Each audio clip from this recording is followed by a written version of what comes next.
Hello, everyone. This is Live Life Well TV host Robert Landau, and this is yet another episode of a very popular trivia show on Live Life Well TV that we call Did You Know? This particular episode of Did You Know, all of the trivia facts that I'm going to be presenting to you come from a website called allthat'sinteresting.com. And I think along those lines, you will find this trivia quite interesting. So let's begin. Did you know that there just happens to be a Japanese town by the name of Takikawa that is located on the northern island of Hokkaido? There happens to be a very unusual site in Takikawa. Get this, you just might run into a wolf that is a robot. Yeah, you heard it right, a wolf that is a robot. The motion detecting robot will emit flashing lights and an intimidating sound when approached, and was reportedly installed as a way to deter encroaching bears. The town has actually seen an increase in bear sightings since September of 2020, which compelled the government officials there to take prompt action, albeit through a very unusual, I'm sure you would agree, method. The robot, which is lovingly called Monster Wolf, is perched on an elevated platform and features a furry body and a menacing face set with glowing bright red eyes. Sounds like a girlfriend I used to have, actually. But anyway, pa-dum-pum. At a glance, not the girlfriend, but the wolf robot looks like a Halloween decoration that was left up after the spooky celebrations had long ended. But the monster wolf has a much more practical purpose, actually. Bears are common around the rural areas of western and northern Japan, especially during the end of the year when animals are gorging themselves in preparation for their long winter hibernation. Interesting, huh? Next up, did you know that there was an elderly French couple that happened to have been taking a walk through a field in September when they spotted a very, very peculiar object? It turned out to be a tiny capsule with a spectacular message inside. A 100-year-old handwritten note from a World War I soldier. What a spectacular find that would have been, and was. The note was written in German by a Prussian soldier based in Ingersheim. The region is now part of France's Grand Est, but was then still part of Germany back in the day. The note had been sent by carrier pigeon to the soldier's superior officer. I mean, can you imagine just going on your walk and happening upon this capsule and then investigating it a bit further and realizing, oh my goodness, this capsule opens, oh my goodness, there's a note. The elderly couple who unearthed the long-lost letter brought it to the nearby museum in eastern France where they were. The museum is dedicated to World War I battle known as Le Linge, L-I-N-G-E, or the Linge, which raged from July 20th until October 15th, 1915. During the battle at the Linge, French forces were up against German troops in the countryside where a bevy of war artifacts have actually been uncovered over the last decades, including old weapons, ammunition, and personal items, which are mostly kept at that local museum there. An estimated 17,000 lives were lost in that particular battle. However, despite the terrible loss of life, the front lines that were established there remained mostly unchanged when the war finally drew to a close back in 1918. Wow, interesting stuff. Did you know that Miami's Coconut Grove neighborhood is lush with incredible tropical foliage? I used to have very near and dear relatives that lived there, so I would visit them every year, and I can attest to how beautiful the Coconut Grove area is in Miami. Also present there in that lush and beautiful area known as Coconut Grove happened to be 60 to 80 peacocks, yes, peacocks, that roam about freely. Some residents, though, are really fed up with these 60 to 80 peacocks that roam freely in Coconut Grove, and they are so fed up with this that the city commissioners have now voted to relocate them, not the residents, the peacocks. The birds have actually taken over the neighborhood. According to some residents, the squawking and mating noises last long into the night and disturb the peace, with large piles of peacock poop, yes, peacock poop, and scratches on cars only furthering the residents' frustration. Resident Andrews Candela explained he was once grateful to live in that area.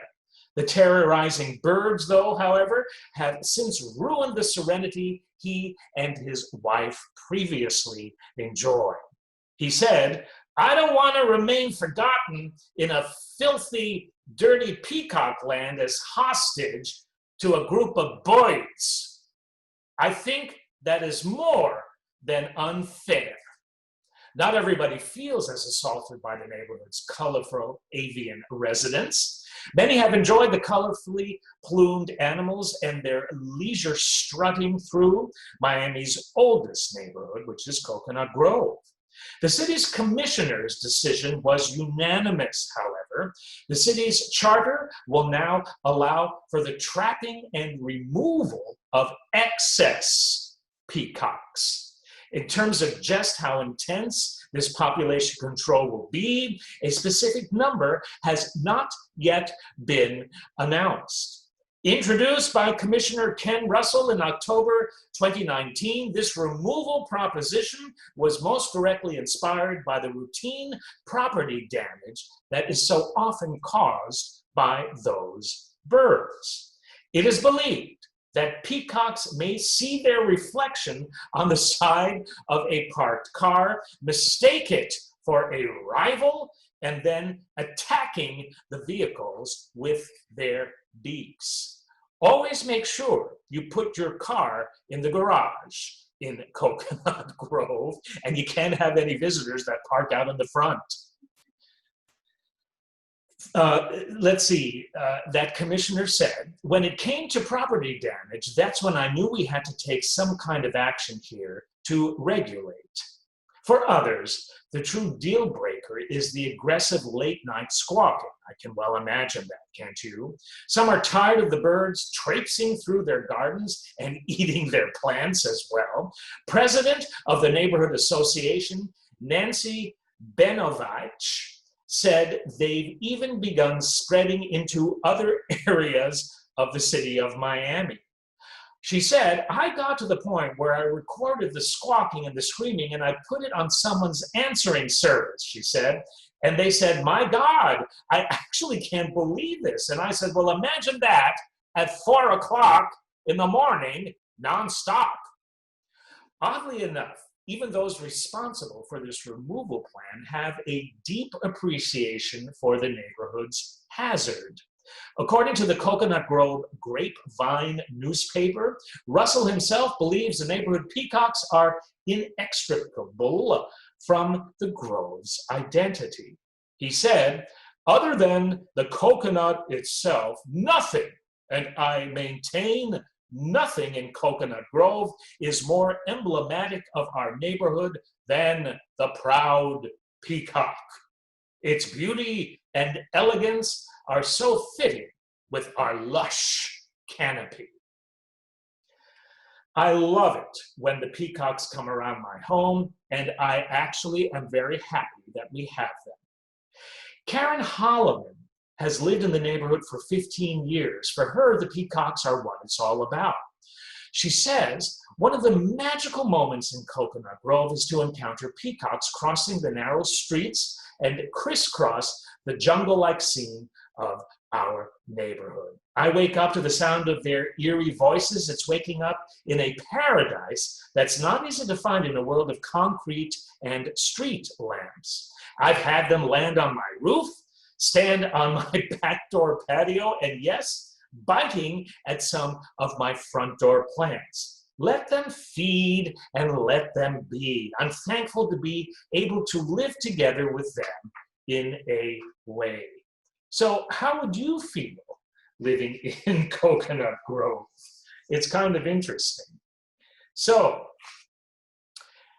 did you know the newly unearthed remains, this is amazing, the newly unearthed remains of a teenage girl who hunted big game, get this, 9,000 years ago, have scientists questioning their assumptions about gender roles in ancient hunter-gatherer societies. According to Popular Science, excavations at the Willamaya Pajca site in the Peruvian Andes uncovered a batch of 6 skeletons, 2 of which were buried with hunting tools. A study of the 2 remains suggests that one of them was a teenage girl, leading scientists to believe that women contributed as big game hunters in ancient society 9,000 years ago. The girl, whose remains date back to 9,000 years, was estimated to have been 17 to 19 years old at the time of her death, based on her bones and tooth enamel, according to a study published in the journal Science Advances. The girl's burial was particularly interesting to researchers due to the items that were found buried alongside her body. I mean, isn't it amazing that we can tell when somebody lived in that way? There were several stone projectile points, likely parts used as part of a spear thrower tool, big rocks for breaking bones and scrapping hides, and small rocks were also found by her with sharp edges for butchering meat. All of these things together told us that this was a hunting toolkit, said Randall Haas, an archaeologist at the University of California. He goes on to say, this was really surprising to us, given our understanding of the world, which was that in hunter-gatherer societies, males hunt and females gather or process sustenance resources. That team also found the remains of several large mammals at the site, like a huge deer, all animals also related to alpacas. The discovery counters the long-held belief among archaeologists that hunter-gatherer societies divided tasks based on traditional sex-based limitations familiar in today's modern society. So there you go. I bet Gloria Steinem, if she was aware of this fact, would actually be very pleased. So let's see. We have a couple more things for you. Let's get to them. Actually, we have one more for you. Did you know, folks, that scammers, this is just amazing too. I spent a little more time this episode talking about each particular trivial fact because They're very unique. And here's the last one. See if you don't agree. Did you know that scammers will come up with just about anything to swindle some money out of the pockets of the innocent? Oh boy, that's always been true. Also, to this very day, right? Don't answer your phone. You'll get a perfect example of that each and every time you do, or just about each and every time you do. Sometimes these con artists' tricks are so elaborate that they can convince even the most rational person to step into the scammer's trap. Here's an example, a most amazing one. A doctor hoping to harness mystical powers was duped into purchasing an old Aladdin's lamp that he was told was inhabited by an all-powerful genie. The doctor fell prey to the scheme and shelled out, get this, tens of thousands of dollars to possess the supposedly powerful Aladdin's lamp with an actual genie inside. The victim, identified as a man named Laik Khan in Uttar Pradesh, India, bought the fake Aladdin's lamp from a gang of reputed con artists. In his police complaint, Khan alleged he had met the group of scammers while treating a woman he thought was their mother. He said, gradually they started telling me about a Baba, which is a priest whom they claimed also visited their home. They started brainwashing me and asked me to meet this Baba. The so-called priest somehow made a jinn or genie appear from the lamp, which Khan later realized was just one of the scammers wearing a costume. This gets really interesting.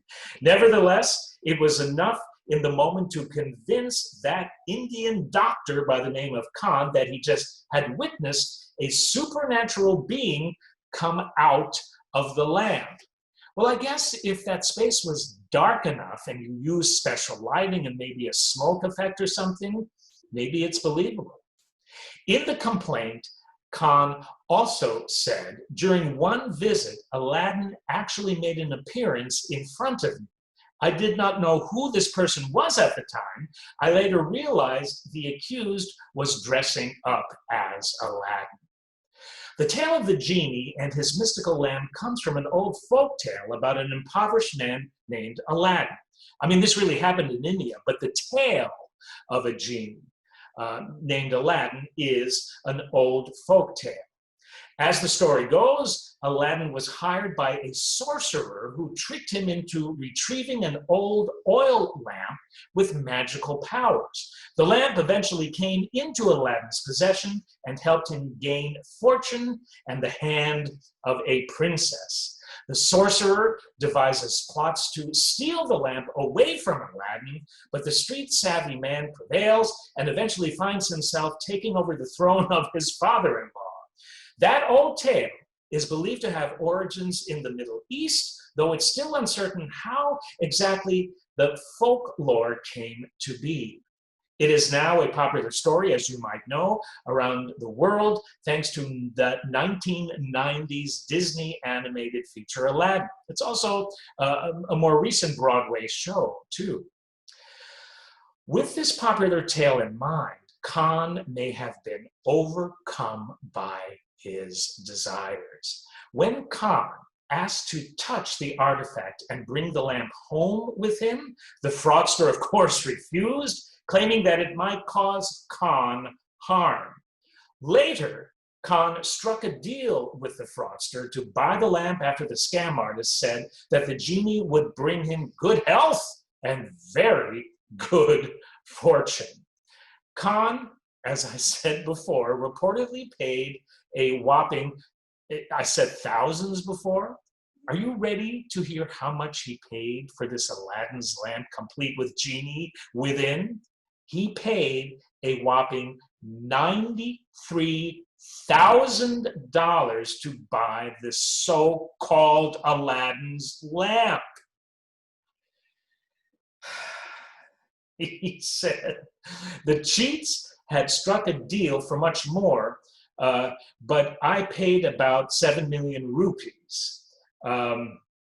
They actually wanted him to pay $200,000 instead of the $93,000 he paid. Eventually, Khan realized that he had been duped and reported the crime to the proper authorities. Police investigators later found that the men were known con artists who had scammed countless other families out of money. Fortunately for Khan, 2 of the scammers were arrested. They are still in custody ahead of charges being filed. The wife of one of the men was also involved in the scam, but she remains at large. So let's close this episode with some helpful words of advice.